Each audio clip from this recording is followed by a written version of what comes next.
Okay, so is now a good time to buy or sell your house? So this video is picking up on the one I did last week, which was my thoughts on whether the property market is going to crash or not here in the southwest of England. I said last week about whether now is a good time to buy or sell your house, and I said at the time it's kind of, you got to keep it in perspective dependent on your position. So I just wanted to expand a little bit on that. Here you will see this is, I basically copied this off the Office of National Statistics. It's not an exact replica, but it's there or thereabouts, and I just thought this is quite an easy way to demonstrate it. So this goes back to 2005. I said last week about the general trend for property. It generally goes on an upward trajectory.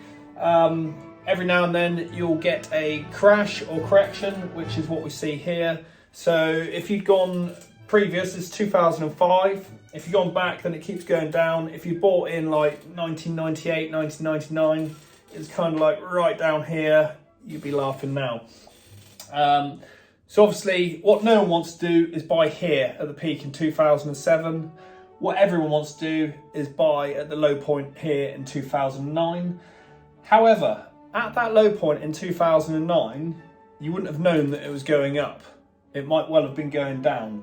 So it's only with kind of hindsight that you can know that it's only when you're here that you can see that that was the low point, if that makes sense.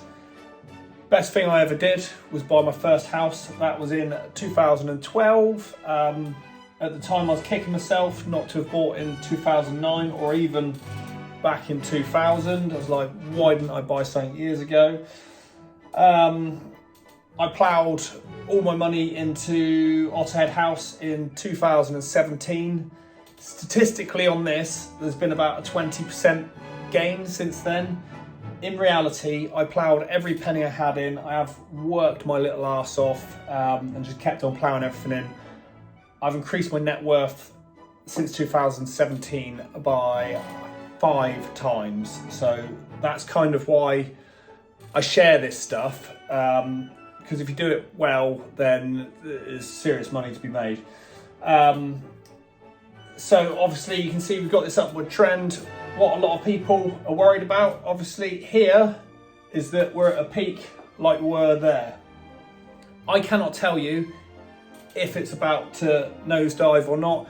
If I knew for sure that information, I wouldn't be sat here now making this video. I'll be arguing with Jeff Bezos and Mark Zuckerberg over who's got the biggest yacht. Obviously it'd be me because I'm very competitive.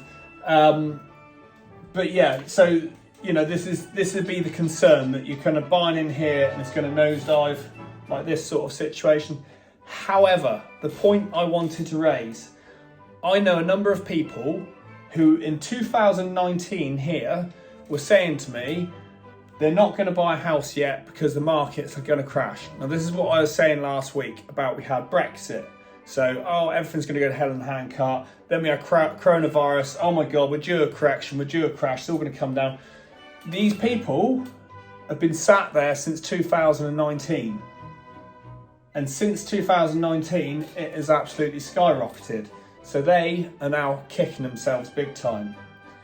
The other one I saw is, put it on here, so it's about 2020. So obviously we had a big spike up to 2020. This was kind of first lockdowns, coronavirus kicked off. There was quite a few people who sold their house then and went, happy days, we've just had an absolute really good return. We'll sit in rented for a year, wait for the market to crash, and then we'll buy again. So those people have now been sat in rented for 2 years, some of them, and they can't afford to buy their original house back because the market's gone bananas.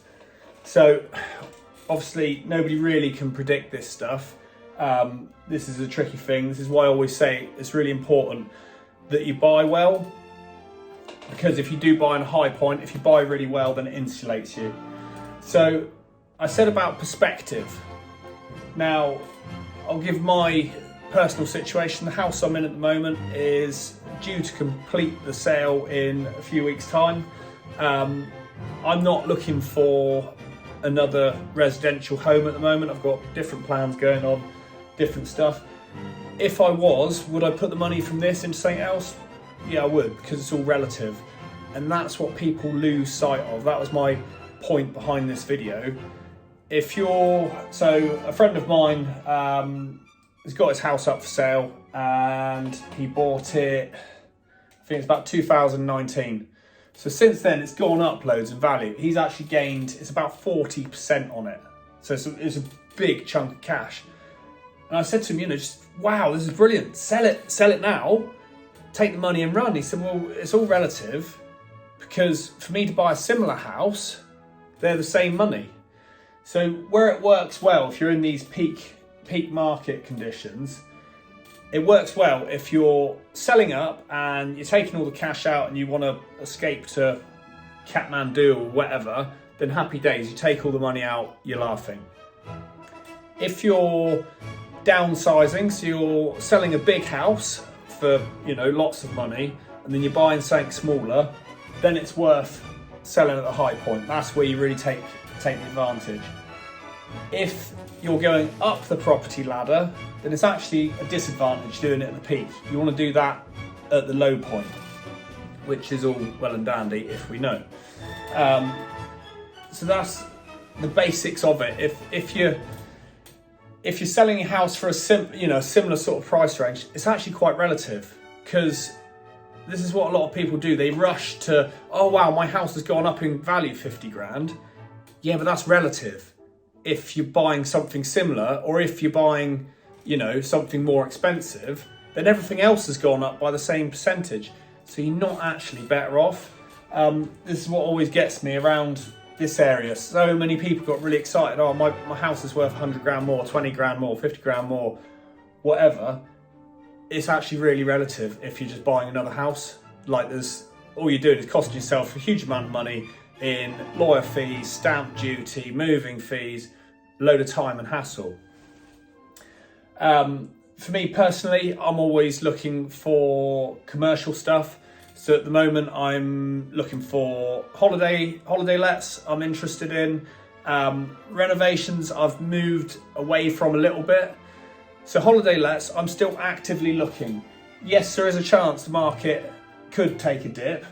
My gut feeling, which I shared last week, I think we're gonna level out a bit. We're definitely not going to see this peak. I expect we'll level off about here somewhere, and it will keep going. It might well take, who knows what can happen. We could go to World War III, whatever. Commercial stuff, holiday lets, I'm still very keen for, but I will ensure that I buy extremely well if I buy one of those. Renovations, I do keep an eye out. I'm less keen for that because the market is fairly unstable at the moment. So you're looking at probably a year and a half turnaround time of a renovation. So a lot can happen in that time. So I'm very, very, very wary with that.